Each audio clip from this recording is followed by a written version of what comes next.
Congress party అధినేత్రి Sonia Gandhi, భవిష్యత్ ప్రధాని అభ్యర్థులు రాహుల్ గాంధీ, ప్రియాంక గాంధీ వద్రా లేకపోతే వధేరా అనాలేము, వాళ్ళ కుటుంబం ముగ్గురు ప్లస్ మల్లికార్జున ఖర్గే ఇంకొకళ్ళు ఐదుగురితో కూడినటువంటి యంగ్ ఇండియా అనేటటువంటి సంస్థ కాంగ్రెస్ పార్టీకి అప్పిచ్చి లేదా అవతల ఉన్నటువంటి కాంగ్రెస్ పార్టీకి అప్పిచ్చింది అనుకోండి, లేదా కాంగ్రెస్ పార్టీ తరఫున అప్పిచ్చారనుకోండి, ఏదైనా కానీ అప్పిచ్చి 90 లక్షల రూపాయలు ఇచ్చి 1,00,00,000 కోట్ల రూపాయల విలువైనటువంటి ప్రాపర్టీని నొక్కేసేటటువంటి అంశమే ఏదైతే హెరాల్డ్కి సంబంధించినటువంటి వివాదం.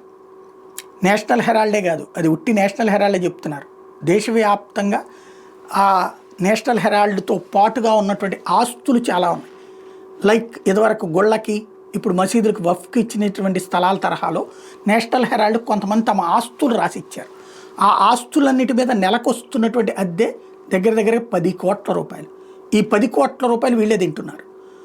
90 కోట్లని రాశారు, 90 లక్షలే అని అప్పట్లో వచ్చినటువంటిది. పోనీ 90 కోట్లు అనుకున్నా, 1,00,000 కోట్ల విలువైనటువంటి ప్రాపర్టీ, పోనీ సగంలో సగం తీసుకుందాం, 25,000 కోట్ల విలువైనటువంటి ప్రాపర్టీ వీళ్ళు నొక్కేసినటువంటిది.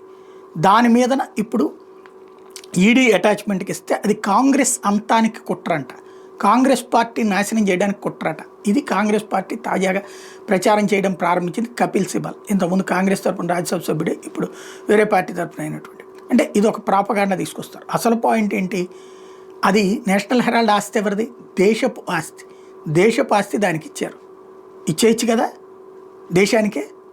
లేదు నువ్వు నడుపుకుంటున్నావు, అట్లా నడవని, ఆ డబ్బులు తీసుకొచ్చి కాంగ్రెస్ పార్టీకి ఖర్చు పెట్టు. కానీ వ్యక్తిగతంగా వీళ్ళు తీసుకున్నారే, అసలు సమస్య అది కదా, దాన్ని కదా ఇక్కడ డైవర్ట్ చేస్తుంది.